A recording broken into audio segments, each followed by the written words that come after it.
Estamos contentos de que estén aquí esta tarde y esperamos que puedan asistir durante todo el transcurso de esta semana, culminando el próximo sábado por la tarde. Antes de comenzar nuestro estudio para hoy, queremos hacer lo que vamos a hacer cada una de las reuniones. Vamos a pedir que Dios bendiga nuestro estudio de su palabra. Así que les invito con reverencia a inclinar sus rostros y vamos a elevar una oración ferviente a nuestro Dios. Padre Celestial, estamos comenzando esta tarde esta campaña especial, Profecía de Esperanza. Pedimos, Señor, que tú bendigas la reunión de hoy. Abre mentes y corazones para escuchar tu voz y obedecer esa voz. Te damos gracias por escucharnos y por responder nuestra oración, porque te lo imploramos en el precioso nombre de Cristo nuestro Salvador. Amén. Quiero que nos remontemos en nuestras memorias a un evento que ocurrió más o menos unos 600 años antes de nacer Jesucristo. Es una historia que encontramos en el libro de Daniel, el capítulo 2. Ese será nuestro capítulo de estudio y vamos a procurar conseguir algunas lecciones que sean útiles para nuestro diario caminar con el Señor Jesús. En esa escena de Daniel, el capítulo 2, la persona central es un rey llamado Nabucodonosor. Y la Biblia nos dice que cuando Nabucodonosor se acostó una noche, estaba pensando en su mente en lo que iba a ocurrir en el futuro. Vamos a leer el versículo 29 del capítulo 2 para que se den cuenta qué era lo que estaba pensando el rey Nabucodonosor. Dice aquí Daniel al rey: estando tú, oh rey, en tu cama, te vinieron pensamientos por saber lo que había de ser en lo porvenir, y el que revela los misterios te reveló lo que ha de ser. Así que Dios sabía lo que el rey estaba pensando, y por lo tanto Dios le dio al rey un sueño para responder a los deseos que él tenía. Pero resultó un problema. Después que Dios le dio el sueño al rey, el rey olvidó el sueño. Yo no creo que él sencillamente lo olvidó. En realidad Dios le dio el sueño y luego Dios le ocultó el propio sueño que le había dado. Noten Daniel el capítulo 2 y el versículo 1. En el segundo año del reinado de Nabucodonosor, tuvo Nabucodonosor sueños y se perturbó su espíritu y se le fue el sueño. Y luego el versículo 3 dice: y el rey les dijo: he tenido un sueño y mi espíritu se ha turbado por saber el sueño. Porque llamó a unos tales llamados expertos para que le dijeran el sueño. Es decir, el rey recibió respuesta a los pensamientos de su mente, pero luego olvidó el sueño. ¿Por qué le iba a dar Dios el sueño para luego ocultarle el sueño? Había una razón muy especial.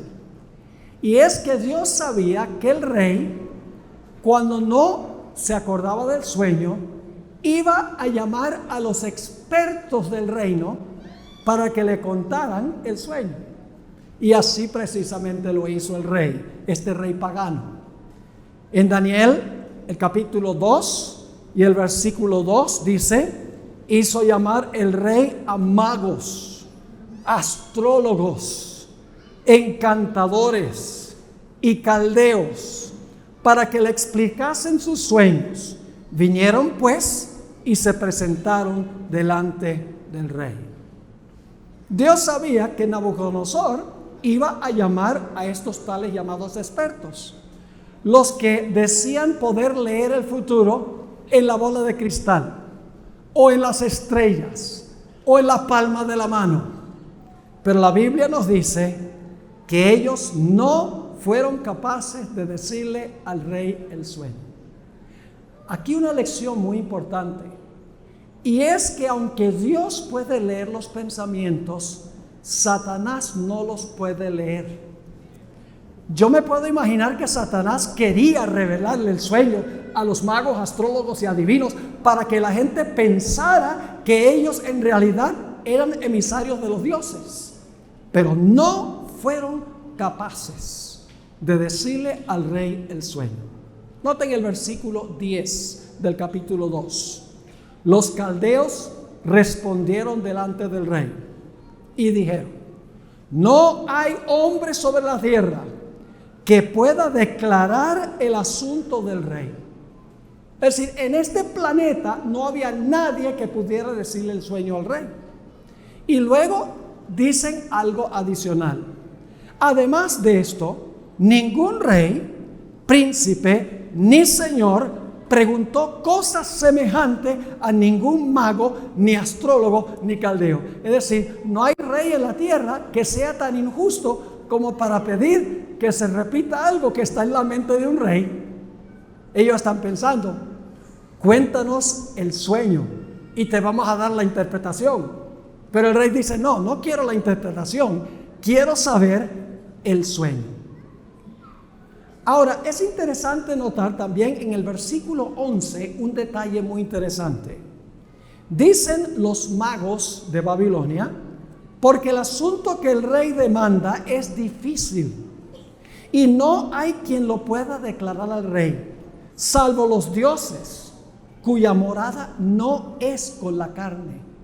Es decir, este secreto que se le revela al rey lo saben los dioses, pero los dioses viven en otra esfera y ellos no tienen ningún deseo de revelar esta información. ¿Cuán diferente es el Dios de la Biblia? Noten palabras claves aquí en el versículo 11. No hay quien lo pueda declarar al rey, salvo los dioses cuya morada no es con carne. Hay un versículo que usa esas mismas tres palabras. Juan 1:14. Aquel verbo, quien se identifica como Dios, llegó a ser carne y habitó entre nosotros, y vimos su gloria, gloria como del unigénito del Padre, lleno de gracia y de verdad. Los dioses paganos ocultaban. El Dios de la Biblia es un Dios que revela, que quita el velo y que explica las cosas. Ahora, cuando quedaron desenmascarados los sabios de Babilonia, el rey se enojó con ellos y dijo: yo voy a mandar a matar a todos los sabios de Babilonia. ¿Y quién estaba entre esos sabios de Babilonia, aunque no practicaba las artes de estos tales llamados expertos? Estaba Daniel y también sus tres compañeros. Así que Satanás está diciendo: está bien, Dios, tú desenmascaraste a los magos, astrólogos y adivinos, pero ahora yo me voy a salir con la mía, voy a mandar a matar a todos esos expertos, y como está Daniel y sus amigos allí, también voy a acabar con ellos. Y se pasó la palabra de que todos los expertos de Babilonia debían ser eliminados, incluyendo a Daniel y sus tres compañeros.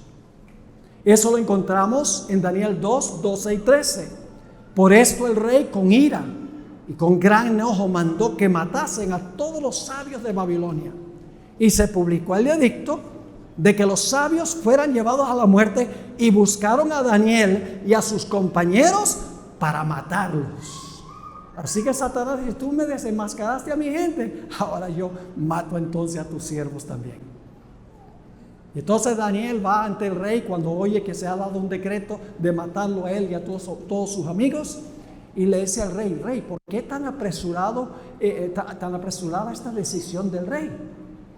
Oh rey, dame tiempo para consultar la bola de cristal. Deja que llegue la noche para poder mirar las estrellas. Oh rey, dame la palma de la mano para leerte el destino en la palma de la mano. ¿Eso fue lo que dijo Daniel? No. En Daniel 2 y el versículo 17 y 18 nos dice cuál es el método que usó Daniel. Daniel no usaba los métodos de los charlatanes. Dice, luego se fue Daniel a su casa e hizo saber lo que había a Ananías, Misael y Azarías, sus compañeros, para que pidiesen, ¿qué cosa? Misericordias del Dios del cielo sobre este misterio, a fin de que Daniel y sus compañeros no perecieran con los otros sabios de Babilonia. En el libro de Amós, el capítulo 3 y el versículo 7 dice, no hará nada Jehová el Señor sin que revele su secreto a sus siervos los profetas. Los dioses paganos ocultaban la información en cuanto al futuro. Dios revela lo que va a ocurrir en el futuro. Ahora, aquí está lo interesante. Satanás tenía la intención de eliminar a Daniel y a sus 3 compañeros. Pero en vez de eliminarlos, Daniel pudo decirle al rey el sueño y el significado del sueño, y los jóvenes llegaron a ocupar las posiciones más elevadas en el reino, porque Dios estaba en control.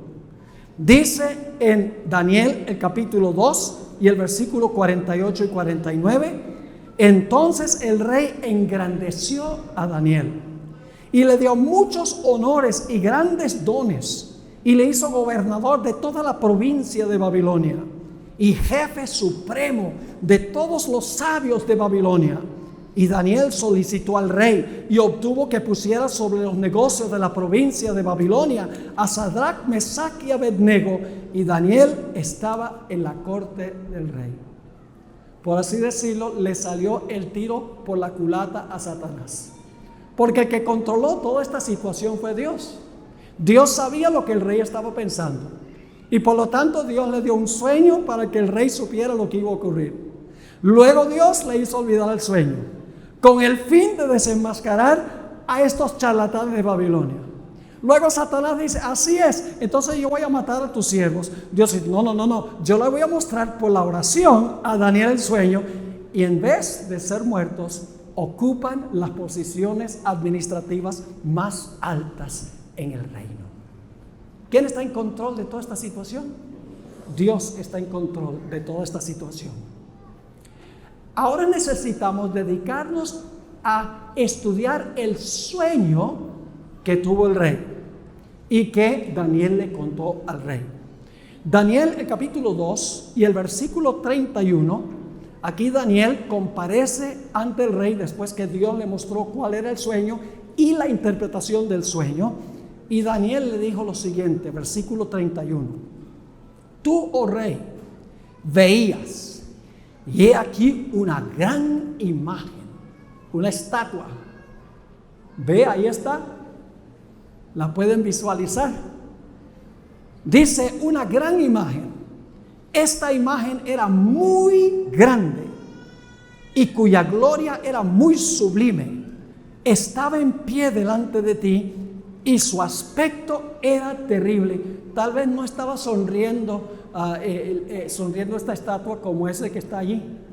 Tal vez tenía una mirada malévola, pero sacudió a Daniel. Cuando se despertó sabía que había soñado algo terrible, pero no lo podía recordar. Y luego Daniel le cuenta el sueño a Nabucodonosor, empezando en el versículo 32. La cabeza de esta imagen era de oro fino, su pecho y sus brazos de plata, lo pueden ver allí, su vientre y sus muslos de bronce, sus piernas de hierro, sus pies en parte de hierro y en parte de barro cocido. Estabas mirando hasta que una piedra fue cortada, no con mano. E hirió a la imagen en sus pies de hierro y de barro cocido y los desmenuzó. Entonces fueron desmenuzados también el hierro, el barro cocido, el bronce, la plata y el oro, y fueron como tamo de las eras del verano, y se los llevó el viento, sin que de ellos quedara rastro alguno. Mas la piedra que hirió a la imagen fue hecha un gran monte que llenó toda la tierra. Ese es el sueño. Una imagen gigantesca, cabeza de oro, pecho y brazos de plata, vientre de bronce, piernas de hierro, pies de hierro y barro mezclados, y luego una piedra viene volando del cielo, golpea los pies de la imagen, desmenuza todos esos metales de tal manera que no queda rastro alguno, y luego la piedra se convierte en una gigantesca montaña que cubre toda la tierra. Así que Daniel le dice al rey: oh rey, este es el sueño. Ahora, ¿qué significa el sueño? Esa es la palabra clave. ¿Qué representan los diferentes metales de esta estatua o de esta imagen? Bueno, Daniel no solamente le dijo al rey el sueño, sino también que le dio la interpretación o el significado de cada parte del sueño. Vamos a Daniel 2, 37 y 38. Daniel 2, 37 y 38. Aquí Daniel le está hablando al rey. Tú, oh rey, eres rey de reyes, porque eres más inteligente, porque tienes ejércitos poderosos, porque tienes muchos ejércitos, porque tienes armas muy buenas. ¿Dice eso? ¿Por qué eras rey, Nabucodonosor?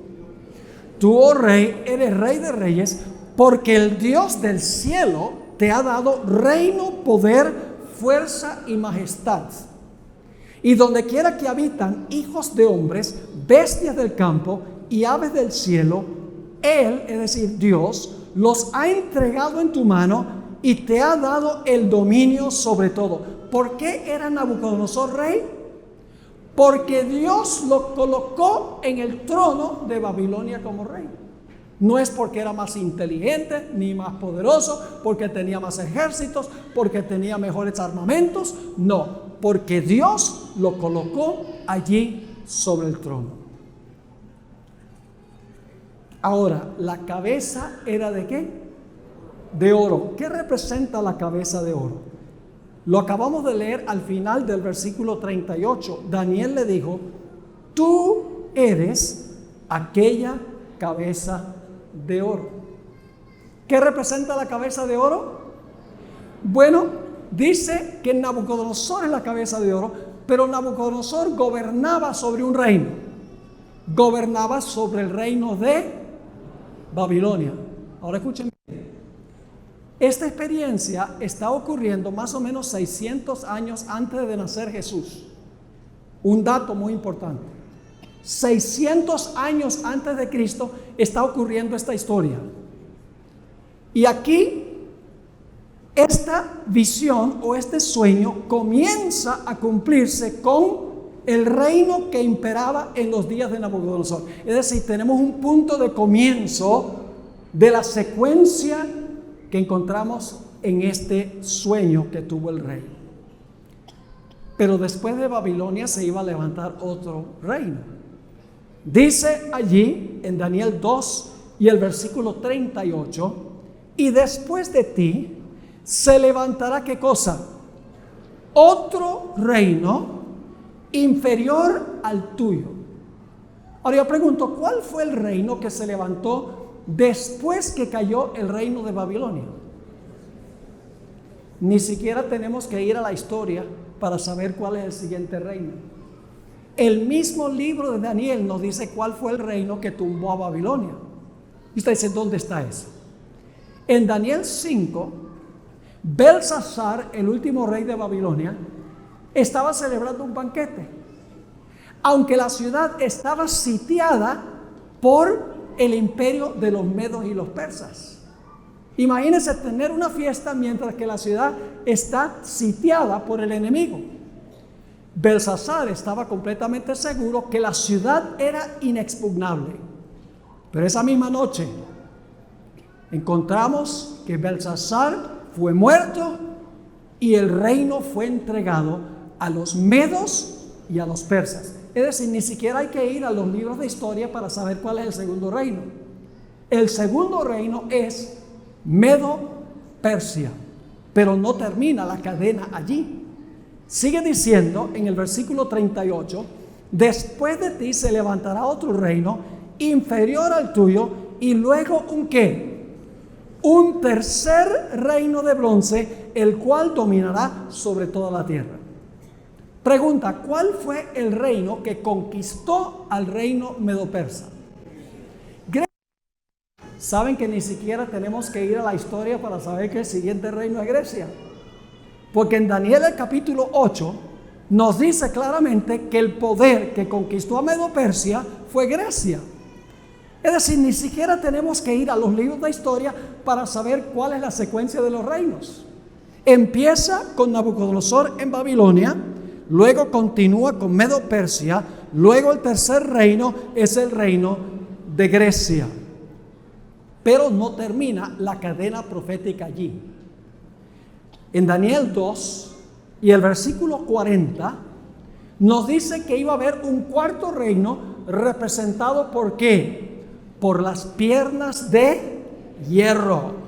Dice en el versículo 40, y el cuarto reino será fuerte como hierro, y como el hierro desmenuza y rompe todas las cosas, desmenuzará y quebrantará todo. El imperio romano era un imperio que usaba mayormente armamentos compuestos de hierro. Se conocía como la monarquía de hierro. Pisoteaba todo lo que encontraba en su camino. Es decir, el cuarto reino representa el imperio romano. No hay que ir a los libros de la historia para saber que el cuarto reino es Roma. No, claro que no. Porque en Apocalipsis el capítulo 12 dice cuál era el imperio que estaba gobernando cuando nació Jesús.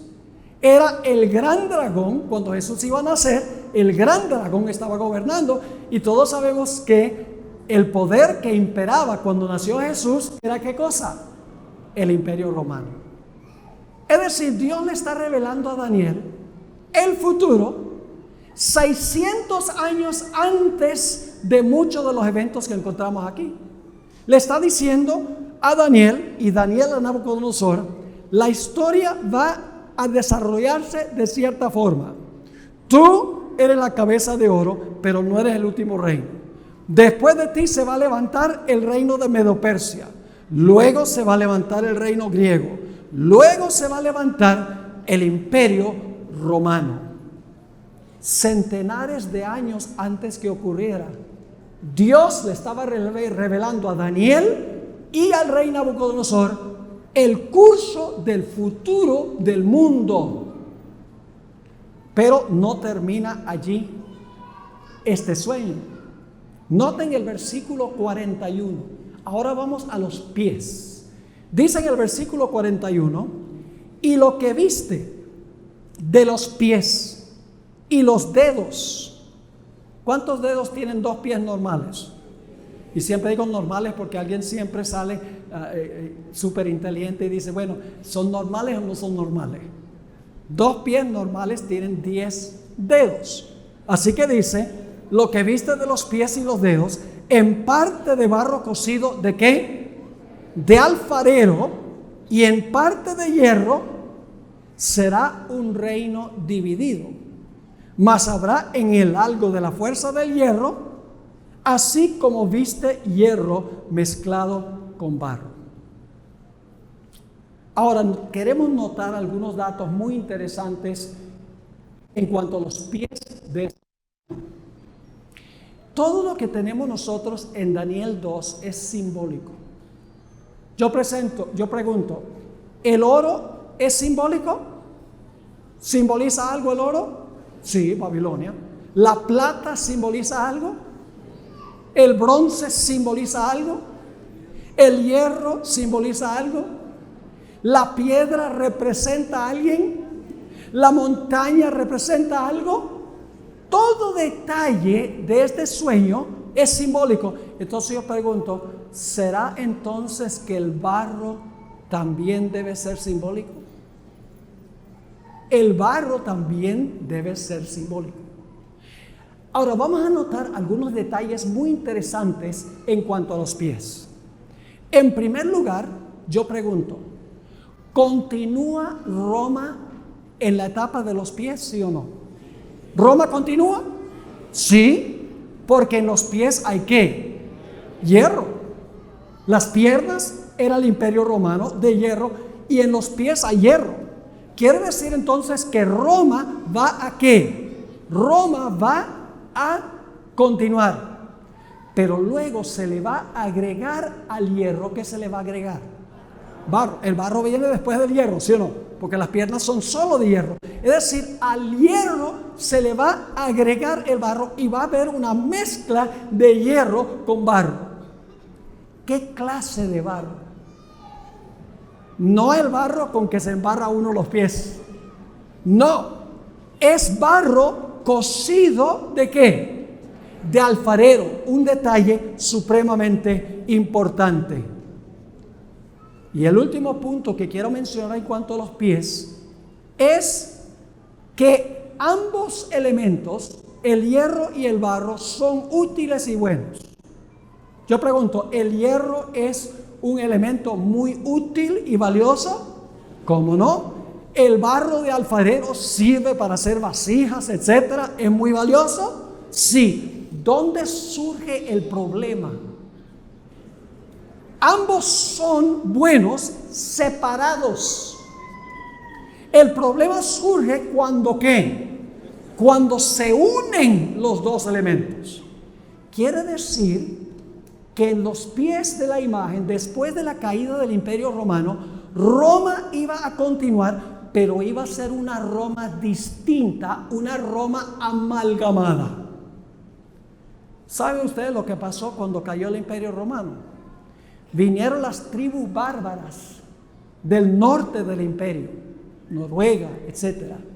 Y empezaron a invadir lo que había sido el Imperio Romano y se lo dividieron o se lo parcelaron. Y según los historiadores, el imperio se dividió en 10 reinos. Todavía era el Imperio Romano, pero el Imperio Romano dividido. Sucedió exactamente como dice la historia. Pero luego quiero que noten que no solamente continúa Roma en un estado dividido, porque se divide el Imperio Romano en 10 reinos, sino que también ahora se le añade un elemento que no estaba en las piernas. Porque Roma era un imperio secular. Pero en los pies vamos a encontrar que Roma continúa, pero es una Roma entremezclada. Necesitamos entonces entender qué representa el barro de alfarero. Si podemos entender qué representa el barro del alfarero, vamos a saber qué es lo que se mezcló con el hierro.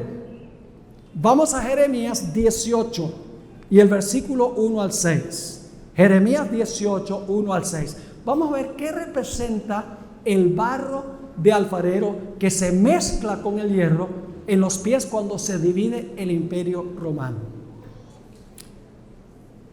Jeremías está escribiendo poco antes que Israel es llevado cautivo a Babilonia. Y dice allí en el versículo 1, palabra de Jehová que vino a Jeremías diciendo, levántate y vete a casa ¿de quién? Del alfarero, y allí te haré oír mis palabras. Y descendí a la casa del alfarero, y he aquí que él trabajaba sobre la rueda. ¿Y la vasija de qué? Tenemos dos palabras claves, alfarero y barro. La vasija de barro que él hacía se echó a perder en sus manos, y volvió y la hizo otra vasija. según le pareció mejor hacerla. Ahora necesito explicarles qué significa la vasija de barro que hizo y cómo se quebró la vasija. La vasija representaba al pueblo de Israel, la iglesia de Dios, podríamos decir, en el Antiguo Testamento. Dios fue el que formó a Israel, los llamó de Egipto y los llevó a la tierra de Canaán. Él formó, por así decirlo, la vasija de barro. Pero como resultado de la apostasía de Israel, ¿qué pasó con la vasija de barro? Se quebró y el pueblo fue llevado cautivo a Babilonia. Esa es la rotura de la vasija de barro. Vamos a seguir leyendo para que vean. Versículo 5. Entonces vino a mí palabra de Jehová diciendo: ¿no podré yo hacer de vosotros como este alfarero, oh casa de Israel? He aquí que como el barro en la mano del alfarero, así sois vosotros en mi mano, oh casa de Israel. ¿Qué representa el barro de alfarero?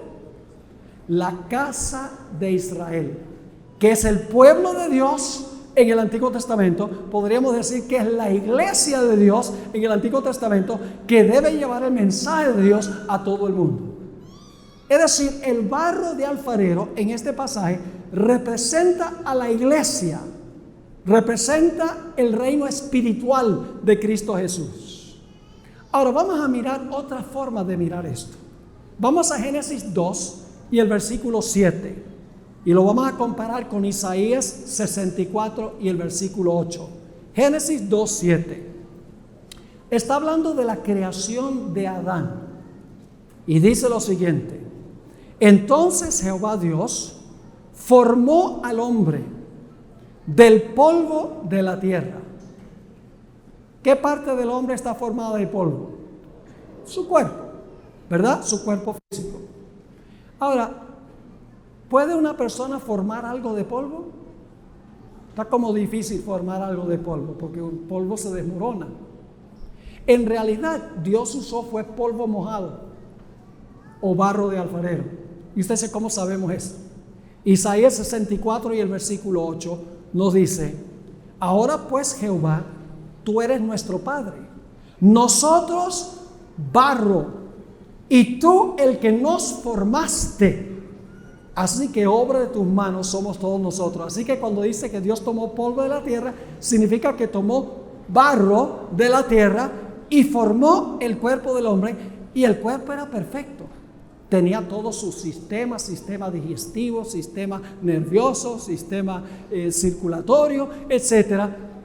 Tenía todos sus miembros. Era un cuerpo perfecto, pero había un problema, y es que el cuerpo estaba sin vida. Note que no dije que el cuerpo estaba muerto, porque antes del pecado no había muerte. El cuerpo estaba sin vida. ¿Qué le faltaba? Para que ese cuerpo se pudiera parar y funcionar, era necesario darle el espíritu de vida. Y por eso dice: entonces Jehová Dios formó al hombre del polvo de la tierra, sopló en su nariz aliento de vida, y fue el hombre un ser viviente. Ahora yo pregunto, cuando Dios le dio el espíritu de vida a ese cuerpo, ¿todos los sistemas comenzaron a funcionar? ¿El corazón comenzó a cumplir su función? Sí. ¿El estómago, los pulmones empezaron a respirar? Es decir, cuando el espíritu entró, todo el cuerpo se activó y todos los sistemas y todos los órganos empezaron a funcionar unánimes. Pero en Daniel capítulo 2 no está hablando de barro de alfarero literal, sino simbólico. Ahora yo pregunto, simbólicamente, ¿cuál es el cuerpo de Cristo? ¿Ustedes saben eso? ¿Cuál es el cuerpo de Cristo que Cristo formó? El cuerpo de Cristo es la iglesia.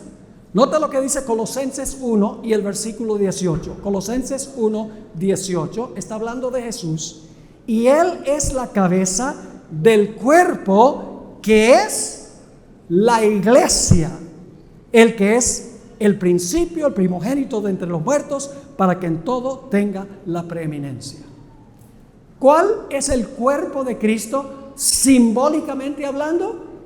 Es la iglesia el cuerpo de Cristo. Ahora yo pregunto, ¿cómo estaban los apóstoles antes del día del Pentecostés? Estaban todos peleando uno con el otro. ¿Quién iba a ser el mayor? ¿Cuánto iban a ganar por su relación con Jesús? Etcétera.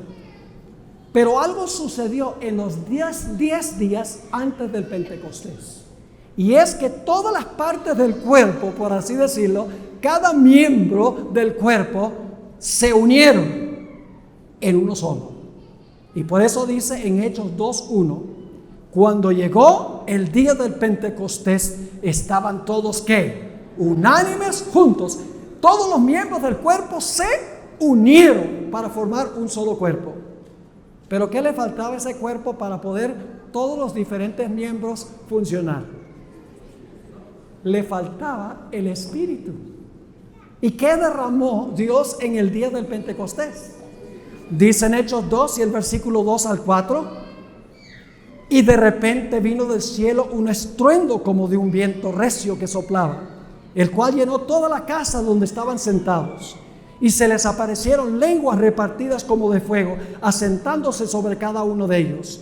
Y fueron todos ¿qué? Llenos del Espíritu Santo, y comenzaron a hablar en otras lenguas según el Espíritu les daba que hablase. Yo pregunto, ¿ahora el cuerpo de Cristo empieza a funcionar? ¿Cada miembro empieza a cumplir su función? ¿Cómo no? Porque el Cristo ha formado el cuerpo y le ha dado el espíritu de vida a la iglesia. ¿Saben que esta analogía no la inventé yo? Viene del apóstol Pablo. Noten 1 Corintios, el capítulo 12 y el versículo 12 y 13. 1 Corintios 12 y el versículo 12 y el versículo 13. Aquí el apóstol Pablo está comparando la iglesia con un cuerpo. Y el cuerpo está formado espiritualmente de barro de alfarero. Dice: porque así como el cuerpo es uno y tiene muchos ¿qué? Y tiene muchos miembros, pero todos los miembros del cuerpo, siendo muchos, son ¿qué cosa? Un solo cuerpo, así también Cristo.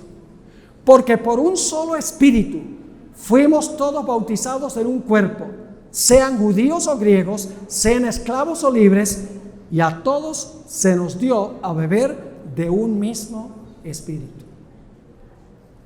Así que volviendo a esta profecía de Daniel 2, ya sabemos que el barro de alfarero representa ¿qué cosa? Representa a la iglesia, el reino espiritual de Cristo, mientras que todos los metales representan poderes seculares del mundo, gobiernos del mundo. Pero en los pies iba a haber una mezcla de la iglesia con el poder civil, del poder secular de Roma con el poder eclesiástico. ¿Me están entendiendo lo que estoy diciendo? Ahora, Apocalipsis 17 usa otra ilustración. No habla ya de hierro y barro, sino que habla de otra forma para hablar de esta mezcla. Noten Apocalipsis 17 y el versículo 1 y 2. Apocalipsis 17 y el versículo 1 y el versículo 2. Vino entonces uno de los 7 ángeles que tenía las 7 copas y habló conmigo diciéndome: ven acá y te mostraré la sentencia contra quién. La sentencia contra la gran ramera. ¿Qué representa una mujer en las profecías? Una mujer, cuando la Biblia habla de una mujer, simbólicamente representa la iglesia. Una mujer pura representa ¿qué clase de iglesia? Una iglesia pura. Una iglesia ramera o una iglesia que se ha prostituido representa ¿qué cosa? Una iglesia apóstata, una iglesia caída. Ahora, ¿cómo es que esta iglesia, esta ramera, se convirtió en ramera? Yo pregunto, ¿con quién debe estar casada la iglesia única y exclusivamente? La iglesia es la esposa de Cristo y no debe unirse con el poder civil, solo con Cristo. ¿Cómo se tornó ramera esta iglesia apóstata? Dice nuevamente en el versículo 1: vino entonces uno de los 7 ángeles que tenía las 7 copas y habló conmigo diciéndome: ven acá y te mostraré la sentencia contra la gran ramera, la que está sentada sobre muchas aguas. Y ahora va a decir cómo se tornó adúltera, con la cual han ¿qué? Fornicado los reyes de la tierra. Es decir, la iglesia se unió con el poder civil. Han fornicado los reyes de la tierra y los moradores de la tierra se han embriagado con el vino de su fornicación. Es decir, la mezcla del hierro con el barro es lo mismo que la mezcla de la iglesia con el poder civil. ¿Cuándo es que la iglesia se torna ramera? Es cuando se entremezcla con el poder civil. ¿Me están entendiendo lo que estoy diciendo? Ahora yo pregunto, después que cayó el Imperio Romano, por más de 1000 años, la iglesia se unió con el poder civil para perseguir a los que no estaban de acuerdo con lo que enseñaba y practicaba la iglesia. Sí, Señor. En las divisiones de Europa, en las naciones de Europa, ocurrió precisamente eso. Es decir, que nosotros hemos visto en este sueño que Dios le dio al rey Nabucodonosor, que Daniel explicó, el curso de la historia hasta el final del tiempo, porque las profecías, y no tenemos tiempo ahora de trazar esto, pero las profecías indican que muy pronto nuevamente se va a unir el poder civil con el poder religioso para violentar las conciencias de los seres humanos. Es decir, todavía estamos en el tiempo de los pies. Pero falta la última etapa de los pies, cuando nuevamente el poder civil se va a unir con el poder religioso y va a haber persecución. Ahora entonces, hemos visto que Dios reveló de antemano todo el curso de la historia. Babilonia, Medo-Persia, Grecia, el Imperio Romano, se divide el Imperio Romano y se une la iglesia con el poder civil. Y eso va a ocurrir hasta el fin del tiempo. Pero ahora viene la buena noticia. ¿Han notado algo interesante?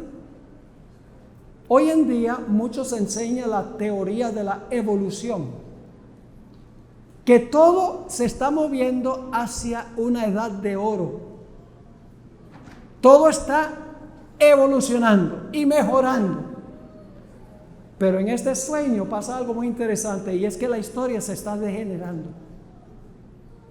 Porque el oro es el metal más precioso. Después la plata. Después el bronce.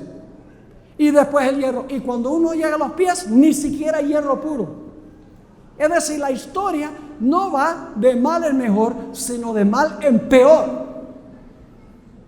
Y si nosotros miramos el mundo hoy, podemos comprobar que las cosas van de mal en peor. ¿Cómo no? Dios lo profetizó miles de años antes que ocurriera. Yo pregunto, ¿Dios conoce el fin desde el principio? ¿Podemos confiar en este libro? ¿Podemos confiar en la palabra de Dios?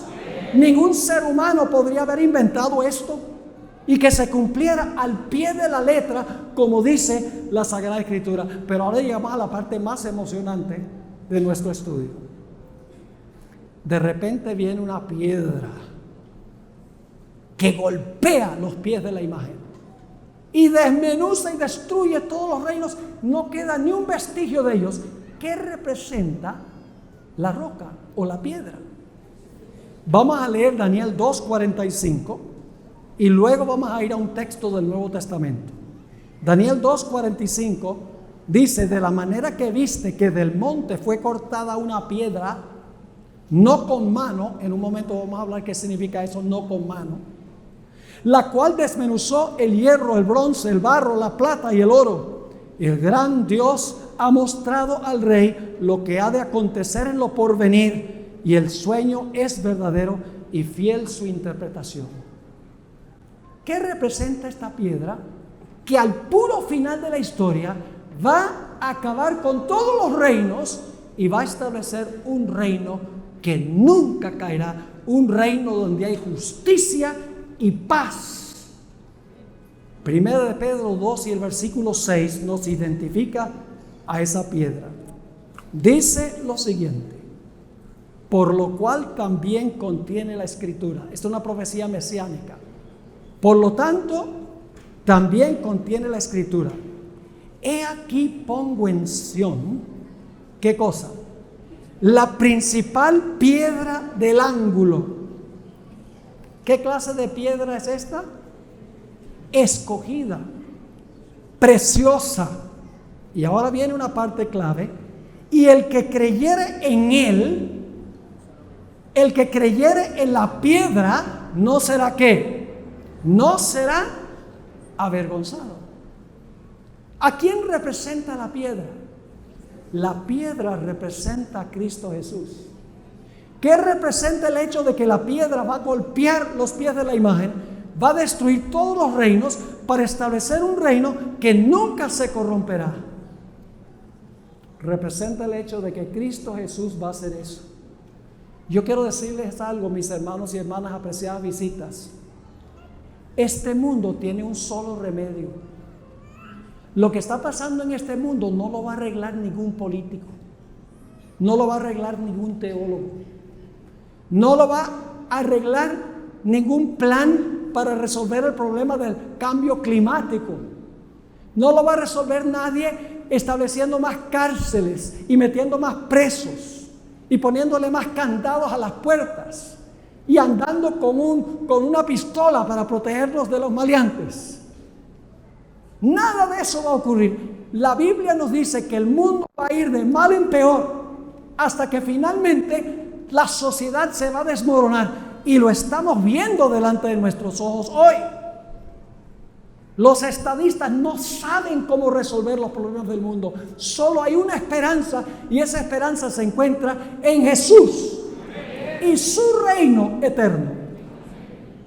Ahora, ¿qué significa una piedra no cortada con mano? Vamos a Daniel 2:44 primero y vamos a leer ese versículo. Y en los días de esos reyes, es decir, de estos reinos que mezclan la iglesia con el poder civil, el Dios del cielo levantará un reino que no será jamás destruido, ni será el reino dejado a otro pueblo. Es decir, no va a haber otra nación, otro imperio. Desmenuzará y consumirá a todos estos reinos, pero Él permanecerá para siempre. Un reino no hecho de manos. ¿Qué significa eso? No hecho de manos. Vamos a leer dos versículos. Hebreos 9:11. ¿Recuerdan que Dios mandó a construir un santuario en el Antiguo Testamento? ¿Quién construyó ese santuario en el Antiguo Testamento? Fue bajo el liderazgo de Moisés. Fueron artesanos humanos, ¿verdad que sí? Que construyeron el santuario terrenal. Pero el santuario terrenal era una copia ¿de cuál santuario? Que es nuestro próximo tema, del santuario celestial. Ahora fíjense lo que nos dice en cuanto a estos dos santuarios. Hebreos 9:11. Pero estando ya presente Cristo, ya no estamos en el Antiguo Testamento, sumo sacerdote de los bienes venideros, por el más amplio y más perfecto tabernáculo. ¿Cuál es el más amplio y perfecto tabernáculo? ¿El que está dónde? En el cielo. ¿Y qué clase de tabernáculo es este? No hecho de manos, es decir, no de esta creación. ¿Qué significa no hecha de manos? Significa que los seres humanos no lo hacen. Es una obra milagrosa de Dios. Noten otro texto, Marcos 14:58. Marcos 14:58. Aquí Jesús nuevamente usa la expresión sin manos. Dice ahí en Marcos 14:58, y estos son los acusadores de Jesús que están hablando: nosotros le hemos oído decir, yo derribaré este templo hecho a mano, hecho por seres humanos, y en 3 días edificaré otro hecho sin mano. Yo pregunto, ¿quién fue el que hizo el cuerpo de Jesús que resucitó? Ese cuerpo fue un cuerpo sobrenatural, porque resucitó incorruptible e inmortal. El cuerpo le fue dado por su Padre cuando resucitó. No fue sencillamente el resultado de la unión de un hombre y una mujer que trae una criatura al mundo. Fue, en otras palabras, un cuerpo sobrenatural hecho por Dios, no por la relación sexual entre un hombre y una mujer. ¿Qué significa entonces que esta piedra fue cortada sin manos? Sencillamente significa, mis queridos amigos y hermanos, que este reino que se va a establecer no va a ser establecido por seres humanos. No va a ser establecido por el ingenio, la inteligencia y la sabiduría de seres humanos. Lo único que puede resolver los problemas de este mundo es la gloriosa venida de Cristo Jesús en poder y gloria para poner fin al sufrimiento que estamos pasando nosotros aquí. Ahora llegamos al punto crucial de nuestro estudio. Hemos hablado de imperios, grandes imperios, que se componen de millones de personas. Pero ¿saben que Jesús tomó de la historia de Daniel 2 y la aplicó a nivel individual? Jesús individualizó Daniel 2 y lo aplicó a cada persona en este mundo. Y ustedes dicen, ¿dónde dice eso? Vamos en nuestras Biblias al libro de San Mateo, el capítulo 21 y el versículo 44. 21-44. Y déjenme darles un poquito de contexto. La parábola que cuenta Jesús, que termina en este versículo, Jesús ha venido diciendo que Él fue enviado al pueblo judío y el pueblo judío lo rechazó. Ese es el contexto. A los suyos vino y los suyos no lo recibieron. Vino para salvar a su pueblo y su pueblo lo rechazó. Y ahora Jesús, al terminar esta parábola, dice: y el que cayere sobre esta piedra, ¿quién es la piedra? Jesús está apuntando a sí mismo. El que cayere sobre esta piedra, ¿qué va a pasar? Será quebrantado. Ahora nos preguntamos, ¿qué significa caer sobre la piedra? Caer sobre la piedra Jesús. Lo leímos ya. En 1 Pedro 2:6 dice: por lo cual también contiene la escritura: he aquí pongo en Sión la principal piedra del ángulo, escogida preciosa, y el que ¿qué? Y el que creyere en él no será avergonzado. ¿Qué significa caer sobre la piedra? Significa creer en Jesús, recibirlo como Salvador personal, tener fe en Él, arrepentirnos, confesar nuestros pecados, confiar en Él y entregarnos espíritu, alma y cuerpo a Él. Eso es lo que significa creer en Él. Así que Jesús les dice a los que están escuchando, a los que lo están rechazando, les dice: si ustedes caen sobre esta piedra, van a ser quebrantados. Es decir, su yo se va a romper y van a ser mis hijos fieles. Pero luego Jesús, al final del versículo, dice algo muy interesante: y sobre quien ella cayere, ¿qué va a pasar? Le desmenuzará. ¿Es eso lo que hizo la piedra de Daniel 2? ¿Desmenuzar? Sí. Entonces nosotros tenemos que escoger o caer sobre Cristo la piedra para que rompa ese yo, ese egoísmo de nuestro corazón, arrepentirnos de nuestros pecados, confesarlos, tener fe en Jesús y sí tomar el paso del bautismo. Caer sobre la piedra, creer y confiar en Él. Pero si no lo hacemos, el Señor Jesucristo, ahora aplicando individualmente lo que está en Daniel 2, dice: y sobre quien ella cayere, le desmenuzará. Otra ilustración que da la Biblia es el fuego. Dios quiere que el fuego del Espíritu Santo consuma el pecado en nuestras vidas. En ese sentido, el fuego es espiritual, simbólico. El fuego representa al Espíritu Santo, las lenguas de fuego en el día del Pentecostés. Nosotros podemos escoger permitir que el Espíritu Santo entre a nuestra vida y consuma en nuestra vida el pecado. Pero si no permitimos que el fuego del Espíritu Santo entre a consumir el pecado, finalmente el fuego nos consumirá a nosotros. ¿Están entendiendo lo que estamos estudiando? No podemos hablar solamente de reinos, y bueno, porque eso es muy impersonal, pero Jesús toma este asunto y lo pone a nivel muy personal. Así que mi pregunta es: ¿Has recibido tú a Jesús como tu Salvador personal?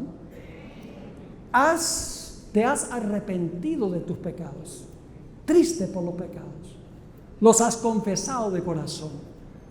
¿Has tenido fe en Cristo Jesús como tu Salvador personal? ¿Has permitido que Él venga y rompa ese egoísmo, ese yo en tu vida, en tu corazón? ¿Has tomado tu decisión de seguir plena y completamente al Señor Jesucristo?